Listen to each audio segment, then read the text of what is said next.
They should have given us a neutral face because this is a thing of horrors. And also he needs a hand.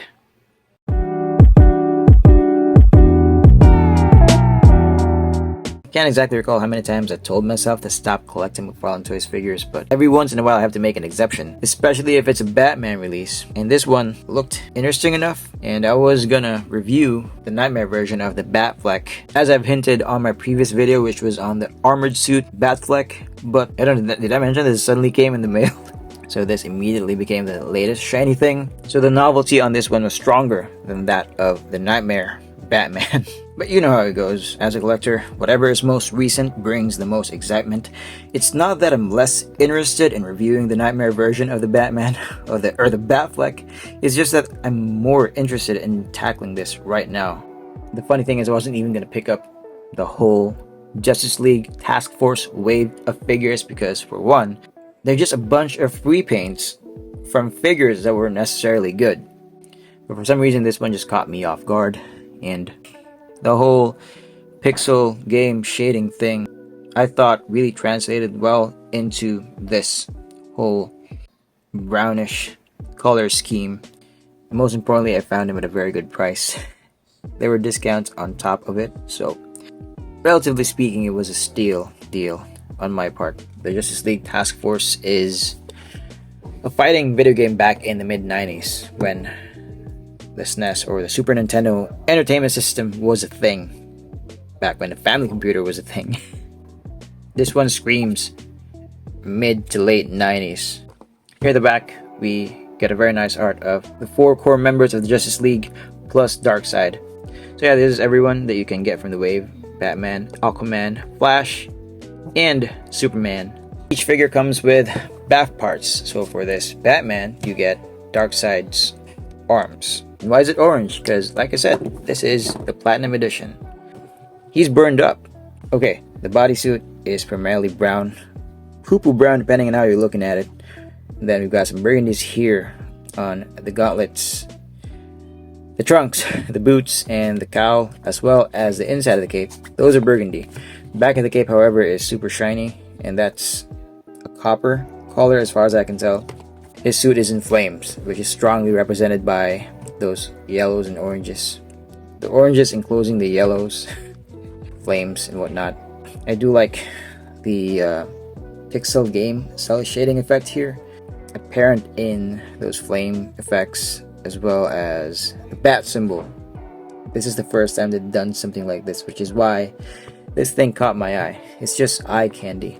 As for proportions, it's nothing out of the ordinary because we've already seen this a lot of times. This is just another iteration of the Nightfall body buck. Everything is reuse. At least Catman has some unique parts like those claws and different gloves and head and whatever. You know, he's got unique parts. This guy doesn't have any unique parts, just a unique color deco. Regardless, I do like it, and aesthetically speaking, I'd give it, I would say, 4 out of 5 because it's good enough for me. I mean, it's by no means perfect, but for the price I paid, quite satisfied. I really feel like I'm running out of life here. I've been up for the past 24 hours or so. But yeah, let me just soldier on. Let's talk about the accessories because we're really not getting anything much in the way of that. These are the only accessories that count. The power punchy effects, they're done well enough, but they are insufficient. We should be getting more than these. Yeah, but at least we're getting punchy hands, or the fisted hands, rather than the open arthritis hands or the trigger finger hands, or sometimes they're the same. Trigger finger and open arthritis hands are the same. Please bear with my speech impediment. My brain is no longer functioning well because of sleep deprivation. These collectible parts do not count because we're paying for these on top of the base figure and the accessories, which is why a collectible figure is far more expensive than a normal release. Normal in a sense that it's not part of a wave where you get to build a figure by collecting parts. Get what I'm saying, right? The card and the disc stand do not count because they are, apart from being repetitive, they are useless to me. Accessories, I'd give it a 1.5 out of 5. Okay, now we can move on to the articulation. How does this guy perform in that department? Nothing we haven't seen before, but yeah, that's an impressive amount of range going out. Yeah, all the way out to the side. And there's a quasi butterfly joint right here. We're just hidden by these separate plastic pieces. Range do they offer? Not really much, but I think they are justifiable. There is some adjustability right there to give it a more nuanced pose. As far as his shoulders are concerned. Oh, the head. Forgot the head. I feel like I'm drunk, but I'm not. I don't drink, guys. Just so you know.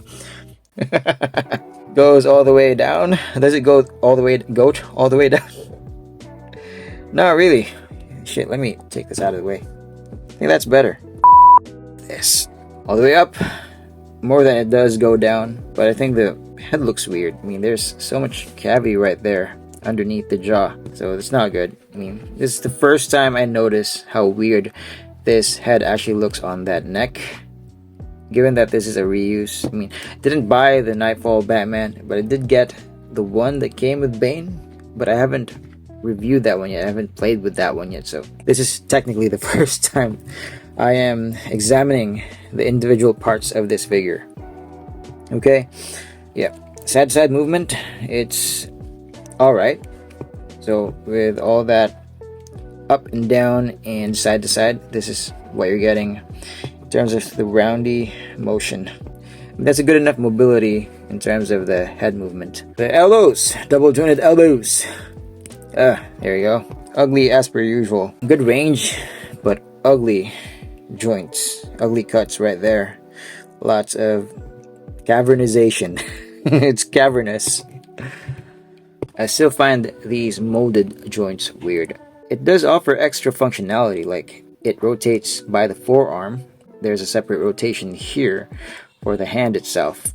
Requires a lot of finagling so that you can position the hand the way you want it to.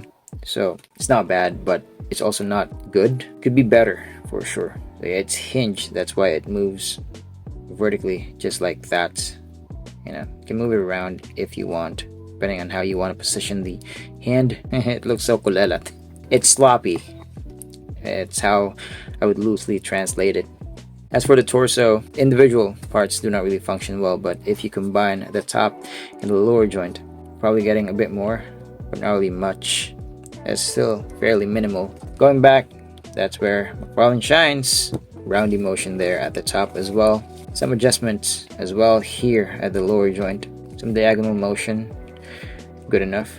Another area where McFarlane shines, a DC Multiverse figure shines, is, you know, full-on splits, no problem there. Thigh rotation, it goes inward a lot. Going out, not a lot. It goes up at an angle if you really want that to work. So that would be up to you. Double jointed knees are okay. Nothing impressive, but it's not terrible as well. No boot cut, and similar situation here on the ankles. It's connected on two parts, the lower leg and the feet separately, the foot separately. But it goes down, it goes backward that far, goes up that much. So ample range going back and forward, and then we have this toe joint, which is a little excessive, probably not so useful, but it's there if you want it. Ankle rocker. This is the problem with this molded joint setup, because it's connected in two parts and it's hinged just like so. It's so hard to get it to work. Once you get it going, it gets going. But it looks weird. I don't know if I'm gonna use that. Probably will if I get the time to play with this figure, but otherwise I would prefer a conventional ankle and wrist joint, not the way they did it here. I'm still not used to it. It adds more mobility technically, but it's just not executed as well as it should be. It could have been. This is how it looks like with the power effects. You should be able to figure out how to do it on your own. It's that simple. A lot of areas could be improved, like the torso. You could bend forward a bit more if they wanted to make that happen. and I just don't like the way those molded wrist and ankle joints work. They're a little too complicated. They require an extra layer of labor, if I'm being honest. It adds more friction to the detriment of the fun factor that should be prevalent to an action figure of this price. I think I forgot to demonstrate the bicep swivel, so there you go. Cool beans. 3 out of 5 for the articulation for all the reasons that I mentioned earlier. This figure stands at about 18 centimeters. In inches, that would be a bit over 7 inches tall. A couple of Mafex figures. Scarlet Spidey, and on his left would be the Night Crusader Batman. The armored Batfleck that I recently reviewed, and a 7-inch Rebirth Batman on his left. Yellow Park Rhinox, Starscream, Trendy, Pop Mart, Batman, and Jada Toys Optimus Primal Metal Fig. Should you pick this up? Only if you like this color scheme as much as I do, and you can get him at SRP or below using free discount using discount vouchers and free shipping like I did. As I mentioned earlier, I wasn't even into this whole wave of Justice League Task Force figures. I just thought that the way they handled the video game pixelated paint deco was kind of meh. For some reason, the whole brown and burgundy and the suit being in the flames did something, obviously, to lure me into purchasing this, to the point where I even asked myself, should I pick up the rest of the figures from this wave? Granted, I can get all the platinum editions, and after further contemplation I just said no. It sucks that I'm gonna be stuck with these Darkseid parts for an indefinite amount of time. But I read from somewhere that Batman and Superman are gonna have better distribution because McFarlane Toys printed more units, but they'll be printing less for Aquaman and Flash.